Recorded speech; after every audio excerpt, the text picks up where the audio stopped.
Wajane katika hii kaunti ya Taita Taveta wanapitia changamoto si haba, ambayo wanapitia, kwa mfano wanapitia dhuluma dhidi ya kijinsia, wanakuwa discriminated, wanabaguliwa, na pia wanakuwa disinherited na hawezi inherit property ambayo mabwana zao walikuwa nayo. Tuko na programs za kina mama wote ambayo pia inajumuisha wajane.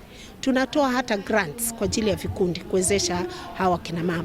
Tuko hata na sensitization programs hasa kwa mambo yale wanapitia ya ile ya dhulma za kijinsia kwa wao widows. Kwa hivyo kama county government tuko na mpango na wajane na tunaendelea kuhakikisha tumefanya kazi na wao. Tumepeleka petition katika bunge kupendekeza kwamba hiyo sheria ibadilishwe, yale mashamba ambayo mengine hayana matatizo na watu wanakubaliana, na mashamba madogo madogo kusiwe kuna lazima ya kwenda kotini, iwe ni kitu ambacho kinamaliziwa katika kiwango cha chini.